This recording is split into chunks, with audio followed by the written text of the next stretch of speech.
Can you see my slide? Excellent, excellent. So, who am I? My name is Lynn Brunelle, and I'm a writer. Um, I write everything from books to movie scripts to songs to television to things for the web to the radio. I write for magazines. I do a bunch of stuff for National Geographic Kids. And I even write games. You might not even think about games as being something that you would write, but the content, the questions have to come from somewhere. So there's a writer behind even games, which is kind of fun. But my favorite thing to write about is science. I love, love, love writing about science because it's really fun for me to take concepts that are sometimes people think it's like too difficult, but it isn't. It's so fascinating, and making those really accessible for everybody is just my joy. And it's all about communicating science, and that's really important because there's some scientists out there that are coming up with amazing, amazing, amazing ideas. But if you can't communicate those, then the rest of the public doesn't get a chance to share in that stuff. So I think that's really fun, and I love science. I used to be the head writer for a television show called Bill Nye the Science Guy. And what we tried to do with this show is combine funny and science so that people would have a good time watching it, and in the end come away with actually learning some things, which I think is really fun. One of the best shows ever created. Sorry to interrupt, but yeah, had to say that. Sorry. I'm glad to hear that. Thank you. It was really fun to work on, and I think we did some good work. I really liked it. That's cool. Yes, I learned a lot watching that. So thank you. Thank you. Good. I wrote a book called Pop Bottle Science. Actually, I got the idea when I was writing for Bill. We were sitting around in a writer's meeting, and I often had a bottle of water with me just to stay hydrated. And I would be talking about stuff, and I'd throwing ideas out, and they would say, well, what do you mean by that? And I would always pick up my bottle and use it as an experiment to show what I was talking about. And I thought, my gosh, I'm doing this all the time. There's a book in here. And turns out there was. And so I came up with Pop Bottle Science, and that's been out on shelves for as long as my oldest son is. So 17 years now. Wow. I wrote a book called Camp Out. I grew up in Maine, and my brother and I spent all of our time outside. And so this is the book that I wish I had when I was younger, because it just sort of was all these fun things that we would do. Everything from, pitching a tent and cooking food on a stick to looking at the stars to telling a good ghost story and science experiments and art projects along the way. This is a more recent book that I did called Big Science for Little People. And again, it was taking big science concepts and making them just fun and bite-sized for parents and their kids. It was stuff that you already have around the house, so it was kind of fun. I worked on these decks called Brain Quest. I don't know whether you guys know these, but I wrote a lot of these questions for Brain Quest.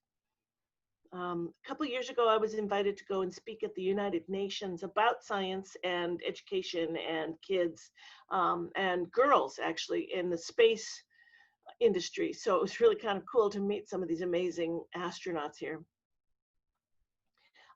But today I'm going to talk about my book, turn this book into a beehive, and how I started and what the process was. So a few years back, I read this article about the honeybees dying in our world, not just our country, but that the honeybees were dying all over the world. Their hives were collapsing, and scientists weren't sure exactly why it was happening. But they knew that these honeybees were dying, and so they thought that there was like a bunch of reasons why. There are these mites that these little tiny bugs that sort of wait in the hives, and when the bees come out, they jump on them and suck them dry, and that's no good. There's funguses and virus. There's the fact that people use pesticides on farmland and gardens, and those can actually harm the bees. I read one study that said that the bees that were affected by some pesticides acted the same way as people do when they have Alzheimer's disease. They would fly away and they would forget how to get back to their hive, so they would perish that way. nutritional stress, that just means that because we have so much more houses and buildings and things that people are doing, we're pushing away part of the nature, and we don't have as many flowers, and we don't have as many things that they need to survive. And lack of diversity is interesting too, because all of the bees that we get honey from in this country all kind of stem from the same group of bees that came over with the colonists in the 1700s. So all these things that some people even think cell phone towers were causing problems. But what the problem was is that the bees were dying, and it's an issue. And so the article talked about what would happen to us if we didn't have bees. And it turns out it wouldn't be a good thing for us at all. We depend on bees to pollinate our plants, right? And so pollination happens when two plants, the genetic material from one blossom needs to get over to the genetic material of another blossom, right? But flowers can't walk, and trees don't go up to the other one and say, hey, you want some pollen? So they have to find other ways to make it happen. It used to be way back in time that they would just depend on the wind, and they would just sort of be out there, and the wind would blow, and some of the pollen would get over to another blossom, and then that would eventually turn into a fruit or a vegetable or a nut or something like that. But then bees came on the scene, and flowers started to evolve to make sweeter nectar and draw these bugs in. And so now bees, they come in, they get them to get the nectar. You can see on the top here, they have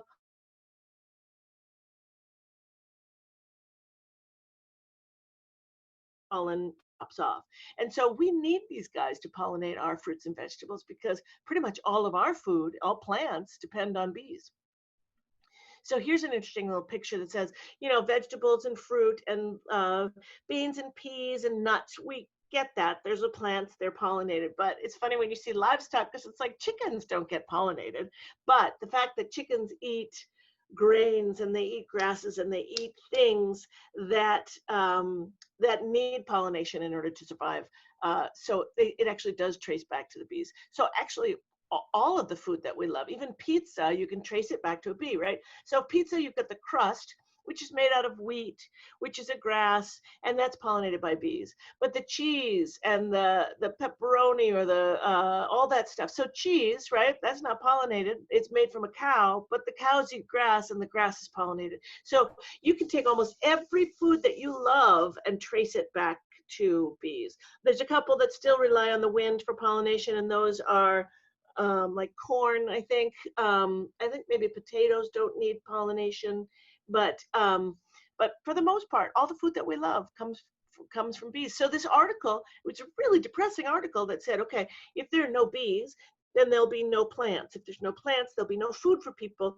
There'll be no cotton, there'll be no linen, so there'll be no clothes. So if the bees die, then we're going to be like naked and hungry. And this is what a farm stand would look like, right? Potatoes and corn, as opposed to what we're used to. And that made me feel pretty lousy reading this article. And I thought, that's not, for me, that wasn't satisfying.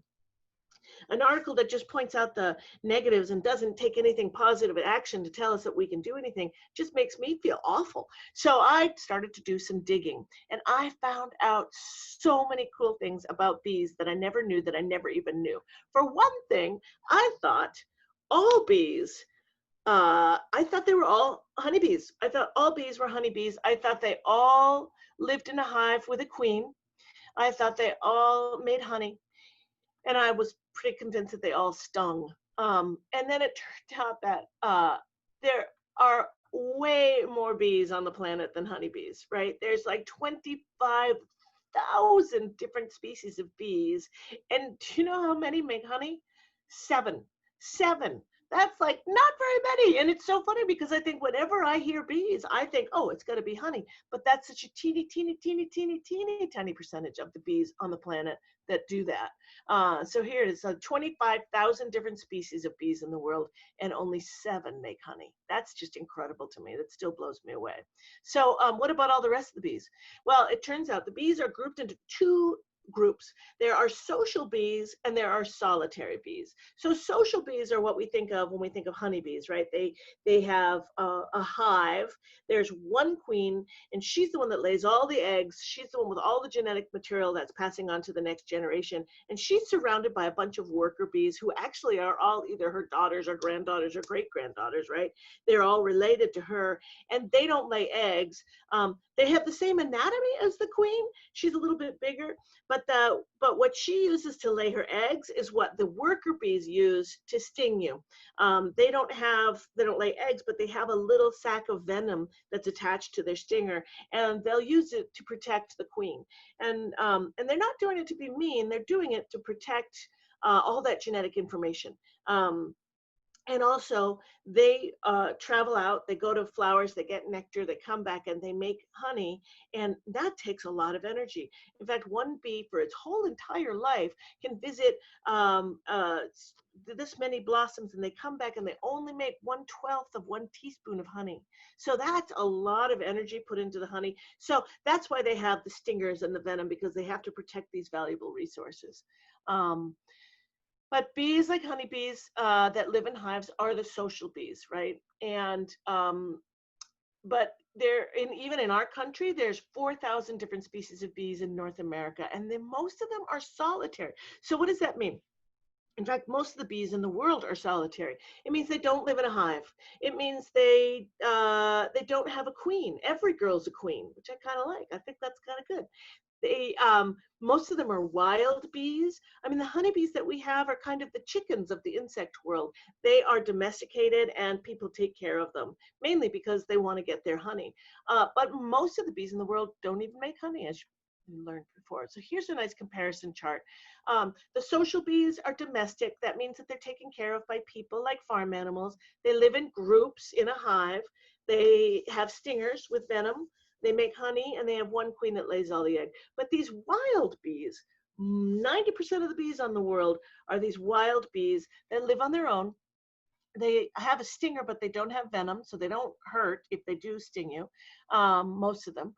They don't make honey, and every girl's a queen. Every girl lays her own eggs. And it turns out that these solitary bees are pretty amazing. In fact, they are going to be what could help us with this honeybee hive collapse.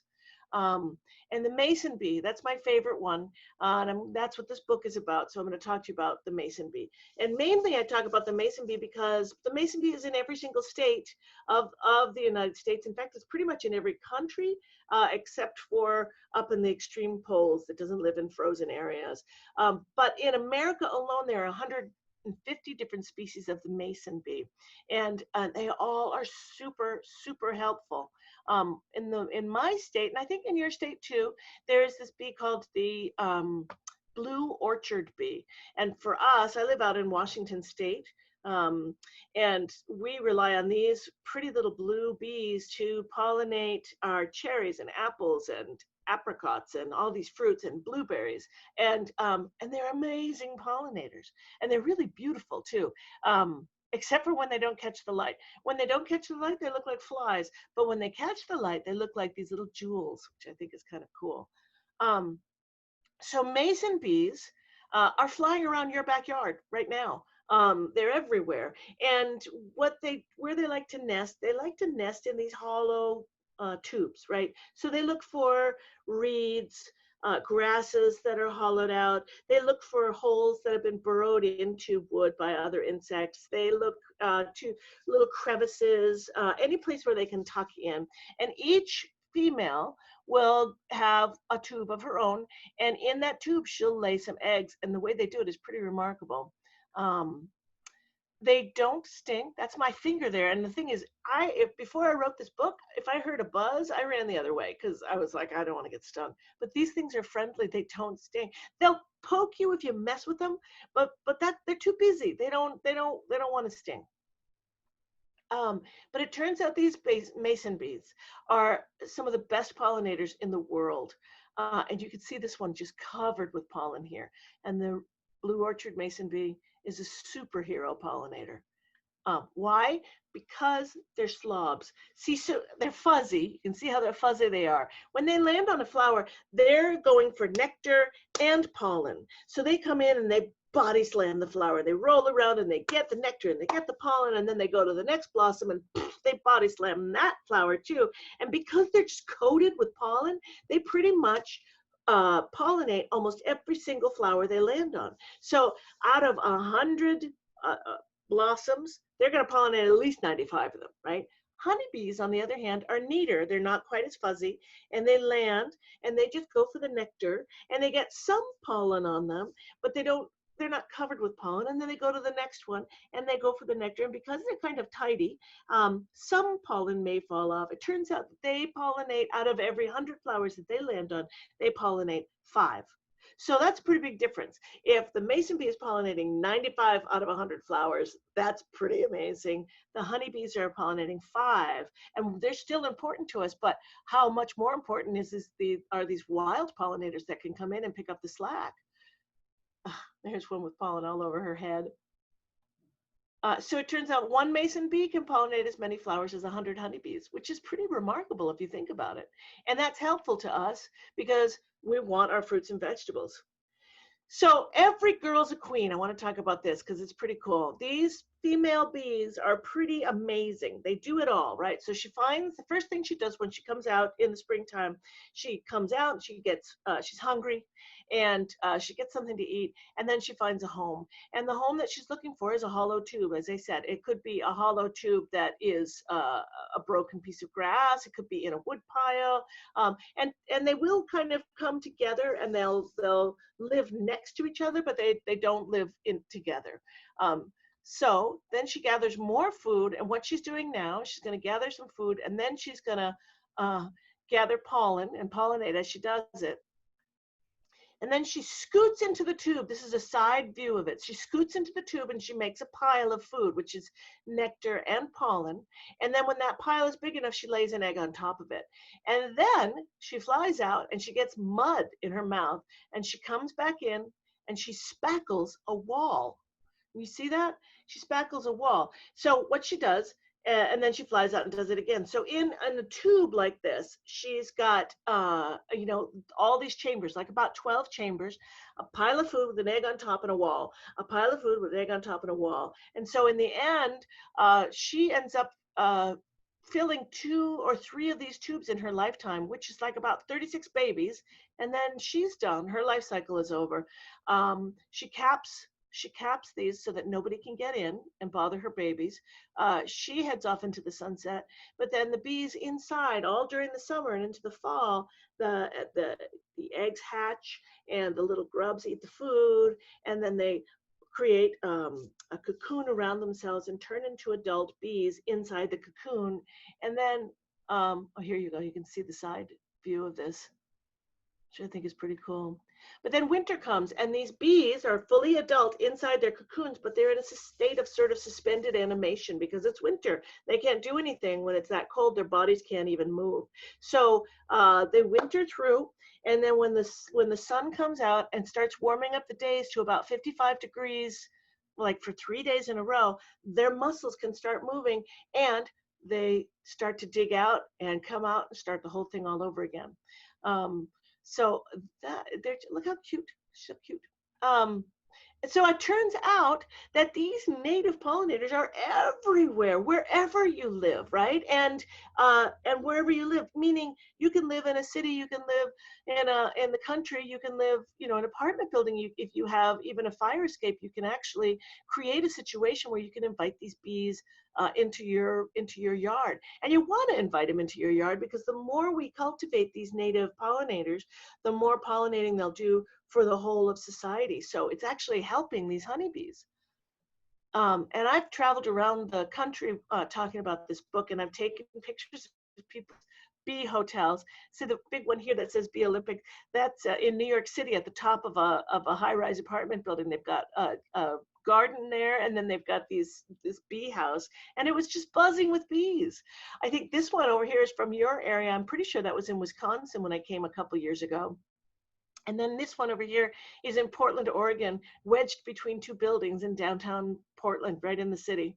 And the bees are just happy, and they don't bother people. They just pollinate, and we reap the benefits of that. So that's pretty cool. So no matter where you live, we can invite these native bees into our space, right?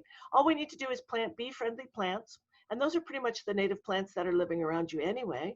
But if you happen to have a garden, a flower garden, or a vegetable garden, or even a fruit orchard, or anything like that, or even just an apple tree, these bees will pollinate, and you will have more fruits and vegetables than you ever even imagined.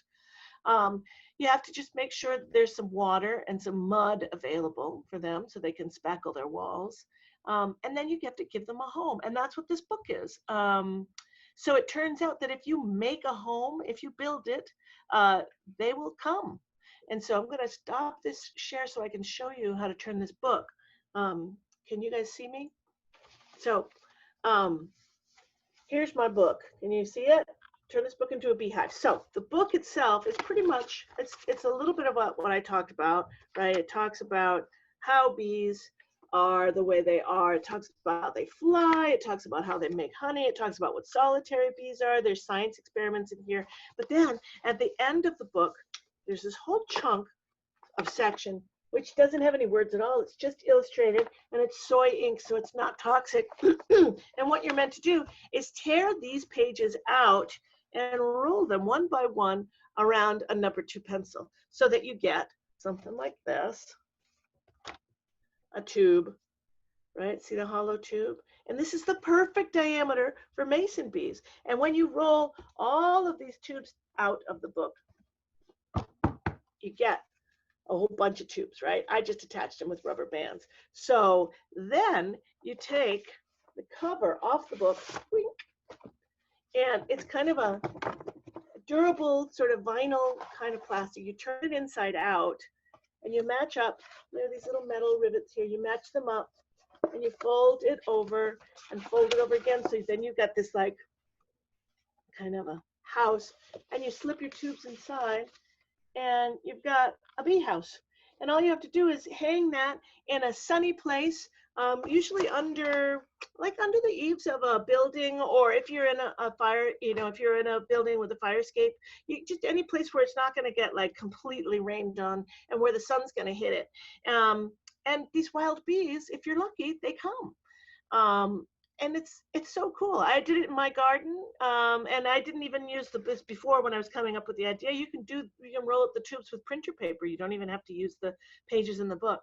And my garden, oh my gosh, my garden was the best garden and I've ever had. I've never had more blueberries, raspberries, and then it brought other bees into my garden too, like the bumblebees, which are the big fuzzy ones. Those are bumblebees. And I learned something that if you guys ever grow tomatoes in a garden, if you have a tomato patch, the only bees that can pollinate tomatoes are the bumblebees. And that's because they buzz. They're big and they buzz at a lower tone.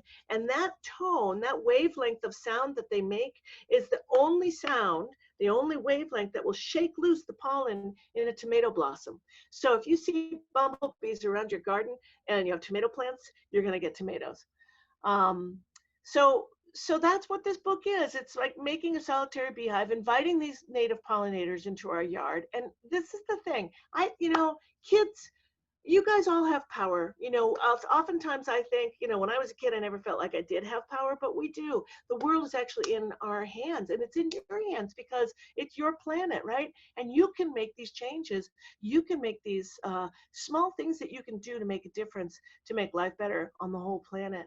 And we can make a difference. Something as little as inviting bees into our yard can actually help save the world.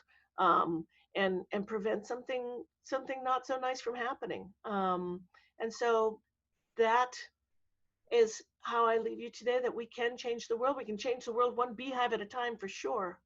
And that is my presentation. So if anybody has any questions, I'm happy to answer. Okay, so thank you so much. That was just amazing. And I'm excited, Lynn. I've had your book now for a couple of years, and I will be honest, I did not turn it into a beehive yet. But you know what? I have a lot of flowers in my garden and I have vegetables I just started. So for sure, I am going to turn my book into a beehive. You will notice a I just have huge to difference find in my your book. garden. Yeah. I just have to find it. I'm not sure if I have it or maybe Mrs. James has it. I don't know. All right, so I am going to allow some questions. So this is how it's going to work, kids. We had one student, Ben Jimenez, submit a question. So I'm going to unmute Ben. He can ask his question. And you'll notice if you're looking at participants, you can see he's got a blue hand up.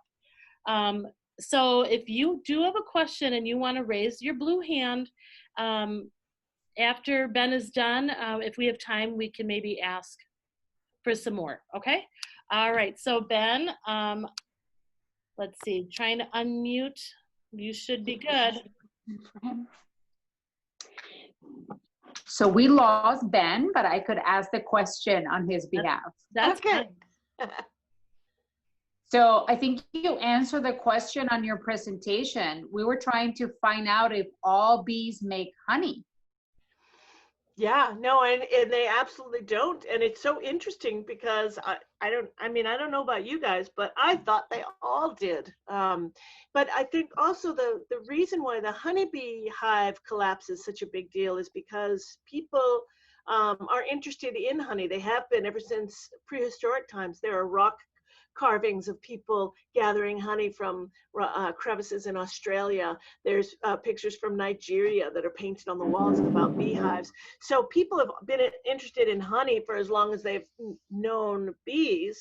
And so because honey is such a primary product, and there you go, because honey is such an important product, people that's why nobody knows about these native bees that don't make the honey, because people are just only interested in the honey. But what they don't realize is that there'll be more honey if we bring these wild bees in and make more flowers. It'll just be better for everybody. Wow, that was great. Thank you. Thanks, Chris, for showing us the honey. Anyone else out there that has a question? Teachers, if you have a question. And while I'm waiting to see if somebody has their hand raised, I will reshare the link for anyone who wants to order the book. Jenny is on here from Boswell Book Company. She did say that when you order, you can indicate if you want your book signed, so you can have a signed copy of that. So I will resend that link. Okay, is there anyone else who has a question? I have a question, Miss Graff. Okay. So Miss Brunelle, I was just wondering if you could talk a little bit to the kids about like just the process of writing a book, the process you went through to maybe publish your first book, how many times it took you, and kind of what it's kind of involved in that process for kids that might be interested. That's a great question. Yeah, it's an involved process. I have written about 46 or 47 books. And the Beehive is my most recent one. What inspired me was that article that I said that I had seen. And I just thought, you know what, I used to be a classroom teacher, and I just believe in kids. And I thought, gosh, you know, this is a terrible way to just describe a problem and then leave you hanging. So I did my research from beginning to end. When I came up with the idea that you could actually turn a book into a beehive, it probably took about 1.5 years. I had to do a prototype to make sure that it worked in my garden. And once I was sure that it worked, then I could sell the idea. Once I sold the idea, I worked with an editor, and we went back and forth with, talking back and forth about what, the content itself, the experiments and all that stuff, and making sure that they had the right ink that was non-toxic and all that stuff. So that took about probably another year. So I would say it was about 2 years from the point of the idea to the actual book in my hand. And that's pretty, it's this one, because there's an activity involved in actually turning it, that might have been a little bit longer, but books that I have written that don't have extras to it, it still takes a long time. Is that Wendy? Is that you talk? Who is this talking to me? I've got a big face in my Oh, the yeah. moon in the background. I just muted her. Okay. um, okay, what was I saying? Oh yeah, so oftentimes I come up with ideas and I bring it to the publisher and editor, and I would say 8 out of 10 times they say no. But here's the thing, what I say, if you want to be a writer, you still just have to believe in yourself. There's something to learn for every no that you hear, and all you need is one yes. And what keeps me going is that people that we know and love, like J.K. Rowling, who wrote Harry Potter, when she came up with that idea, she pitched it, she wrote the whole thing, and she pitched it, and she got told no 26 times. 26 publishing houses told her no kid would read this, nobody's interested, 26 times, and she still had the wherewithal and the gumption to just keep pushing, and all she needed was one, and she did get that one yes, and thank God, because look what we've got all of Harry Potter. We wouldn't know what Quidditch was. We wouldn't know anything, and she just persevered. So that's part of it, being a writer. You have to believe in your ideas, research them really, really well, write, do your best. You do a lot of revisions back and forth, and then you just have to believe in yourself, because you know what? Nobody else has the same ideas that you do. Another person that did, Walt Disney, when he was trying to come up with everything he did, like trying to do his first animated movie and coming up with Mickey Mouse, and especially when he did Disneyland, he got told no so many times. But if he hadn't been persistent, we wouldn't have anything Disney. We wouldn't have Disneyland. We wouldn't have Mickey Mouse. We wouldn't have any of the cool stuff that's out there. And even for the grown-ups, Starbucks, Howard Schultz, he got rejected by 100 and some odd banks for the project of doing these cafes all over the world, and he still persisted. And thankfully, now we can have our little mint mochas, and it's just it's all about believing in yourself, and just finding learn what you can from the people that say no, but keep believing and keep moving forward. Thank you. You're welcome. All right, anyone else out there? All right, I'm gonna try to all right.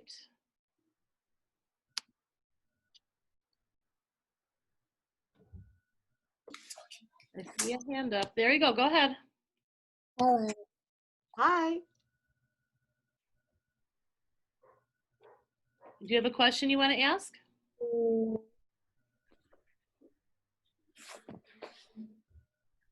You want to ask? Hi. Okay, got a little bashful.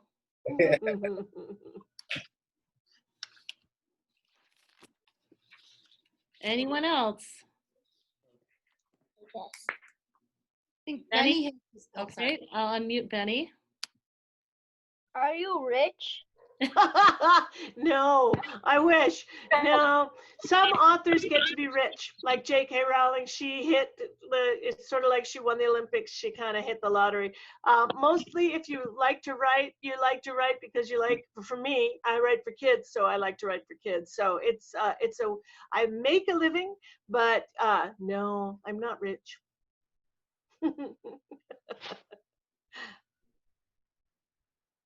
At least in money. I'm definitely rich when it comes to enriching people, I hope. Go ahead, Mrs. James. Thanks. Hi. First of all, thank you so much for talking to us. This is awesome. So at the beginning of the school year, my class did a whole project on bees. And one of the things that we did was we came up with a whole list of questions that we had. And through our research, some of those questions got answered, and some of them didn't. So I was just looking back at the list of questions that we had generated at the beginning of the year, and one of the ones that did not get answered, and I was wondering maybe if you might be able to help us with, was whether different types of bees know about each other. Do they interact at all? Do different competing groups fight with each other, or do you know anything about how they interact with each other? I think they probably have all sorts of different interactions. I can say anecdotally from my experience that A lot of the native bees are fine, right? If they're living in the same area together, they're not necessarily fighting. Bees, for the most part, are vegetarians. So they might compete for flowers, but I don't think that they engage in any fighting behavior. But there are some insects like wasps and hornets that actually they do eat, they can be parasitic, which means that they can you know, sort of feed off of the bees. There are different bees that do not so nice things. There's one bee that happens, it's called a cuckoo bee. And what it does in terms of the mason bees, they leave, lay their eggs in the tubes. The cuckoo bees wait for the mom to go away, and then they come back in and they open up the little, they open up the chambers. They get rid of the eggs that are in there, and they lay their own eggs in there. And so the cuckoo bees, and so in the springtime, you're waiting for mason bees to come out, and you don't get mason bees, you get cuckoo bees. So so that's not so nice. But in my garden right now, I've got all these mason bees. Right now, in July, there'll be another native bee that comes in called a leaf cutter bee, and you can tell that they are in the house, so to speak, because they don't use mud, they use leaves, and so their little caps are green, and they like smaller tubes. But they don't even overlap with the mason bees, but they live in the same house. Like just different tubes that are open that are smaller. And I have probably 5 different species of bumblebees in my garden right now. I have raspberries and blueberries, and they love the raspberry patch and the blueberry patch. And they seem to just be fine interacting with each other. I don't see anything. I did notice that over the weekend, I had a cup of tea outside, and I happened to look in. It had gotten cold, and I looked in, and there was a bumblebee in there swimming. And so I put a chopstick in, and it climbed out, and I brought it over to the garden.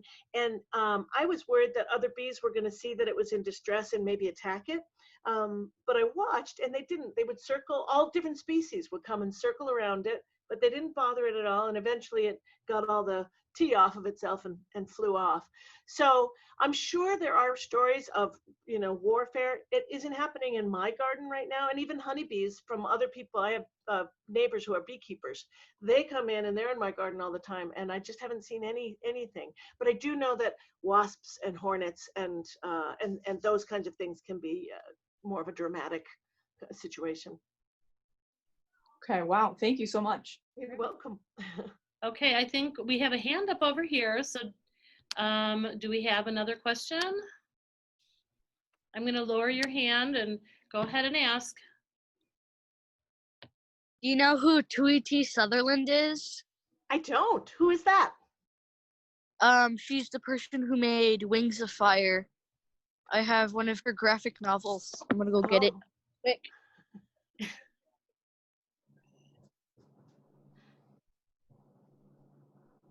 All right. While she's getting that, all right. It says Addie over here. Why don't you go ahead?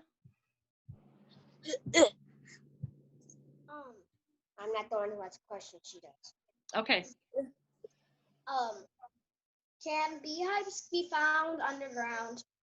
Yes, that's a really good question. There's some bees that do make their nests underground, mostly bumblebees. They go underground, or they'll be in wood piles where they'll go underneath stuff. And there's hornets that actually make their houses underground too. So yeah, underground. And then there's ground. I think there's a bunch of ground, like a carpenter bee might be a ground dwelling. Miner bees, they mine in and they make tubes and stuff into the ground. But yeah, no, the ground is a good place for a bee to be. Thank you. You're welcome. All right, I think she's got her book. Do you have your book? Well, let's see the book. It's really hard to see, but here it is. Wings of Fire. All right, I'm gonna have to look for it. Tui T. Sutherland. I'm gonna write that. Tui T. Sutherland. All right, I'm gonna look her up. T. Sutherland. Thank you. I always like having good book recommendations. Thank you. All right. Okay, I think that's it. So Lynn, thank you so much for taking time to meet with us. Really appreciate it. And that book is so cool. Oh, thank you It's very very much. amazing, and I'm looking forward to getting 1 or 2 copies for our library here at Horseman, so other students can have a chance to check it out if they don't have their own copy. Sounds great. And I have these book plates that I'll sign to whoever wants a book of their own. And happy to do that. And thank you for having me. Okay. All right. See everybody. Have a Bye. great day. Thank you. Thank you. All right.